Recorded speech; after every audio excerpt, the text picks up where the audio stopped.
Good morning, 1 Million Cups. My name is Bonnie and I run Juno Apparel.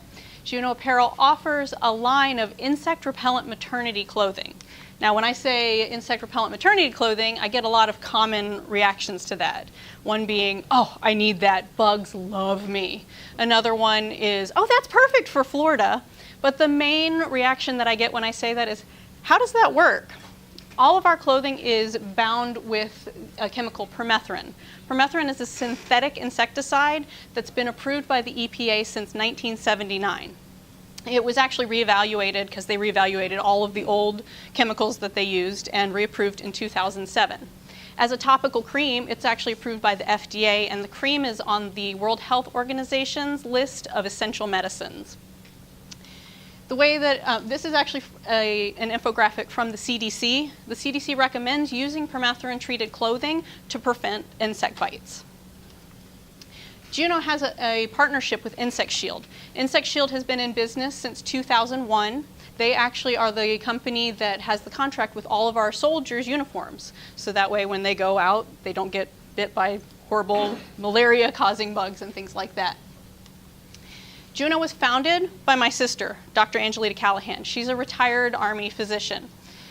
But even though she's retired from the military, she's still a physician. So taking 25 patients a day and trying to run a company didn't really work out for her. And she said, you know what? You're a stay-at-home mom of a toddler. You have plenty of free time.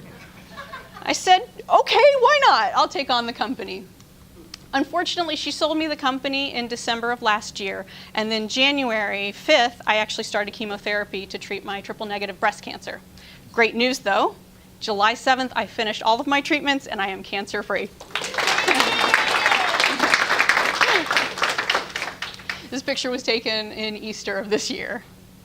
So now I'm going to focus all of my attention on, well, my toddler first and foremost, but then on Juno. We started the company in 2016 when Zika was really in the news. It was a huge concern for people. It still is a concern, even though you don't hear about it in the news. This infographic I got from the CDC on Sunday. And they're trying to warn pregnant women, don't travel to areas with Zika, but if you must, protect yourself. Either put on bug spray or wear clothing that can protect you from mosquitoes. Just a background about Zika, it did start in Brazil in 2015, and it became a global epidemic. It can cause microcephaly in the developing child. That's where the brain of the child doesn't develop fully. In addition to microcephaly, it can cause other serious brain malformations. In adults, it can actually cause Guillain-Barré syndrome, which attacks the nervous system, meaning your whole nervous system shuts down and you have to rebuild it inside yourself. Without modern medical advances, you can actually stop breathing because your brain can't tell your lungs to work. There were over 100,000 confirmed cases in Brazil, 30,000 in Puerto Rico.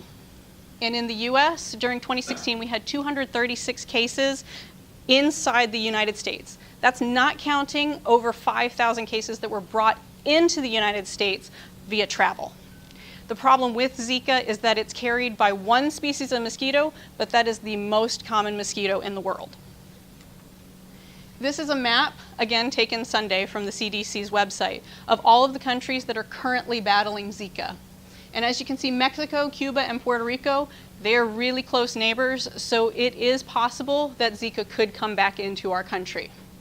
But not only for people who are in America, if you want to travel to any of those countries, let's say you're a missionary, or you've planned out a trip years in advance, and suddenly you want to become pregnant, you still need to protect yourself. This offers an option, an additional protection for anyone traveling.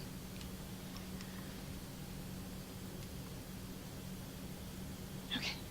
In addition, here inside the US, especially here in Ocala, Eastern equine encephalitis is a disease that has a 15% mortality rate. And as you can see on this infographic, we're one of the highest states with instances of Eastern equine encephalitis, quite possibly because Ocala has so many wonderful horses. But we don't just repel mosquitoes. We repel all arthropods. That includes fleas, it includes chiggers, midges, no-see-ums. It also repels ticks, which most people think of ticks, they think of Lyme disease. But ticks actually carry 16 different illnesses. A brand new one just came to New York City that has a 30% mortality rate. But as far as ticks, we have the Gulf Coast tick here in Florida. But it's not just a concern for Florida. There's also the western blackleg tick, the Rocky Mountain wood tick, the Lone Star tick, and let's not forget, the brown dog tick, which carries the fabulous Rocky Mountain fever. If you get a bad case of that, that can cause an amputation. So the reason that it's especially important for pregnant women to have this is pregnant women are immunocompromised. That's so our systems don't attack the developing baby. So if you have an additional thing that can protect you from these diseases, why not use that? Our current offerings at Juno are, we have comfort stretch leggings. I'm actually wearing a pair right now. They're fabulous and black nylon to be professional looking. We also offer cotton for a little bit more breathability. We did get some maternity shirts and some wraps as a wholesale part of our agreement with Insect Shield. We did get those to sell. That is actually part of our goals for Juno, is to offer more options available, such as different kinds of bottoms and different tops that are more feminine. So this is Juno Apparel, and I want to thank you for listening, and we'd ask that you follow us on any of the social medias. Our handle is Juno for her. Thank you.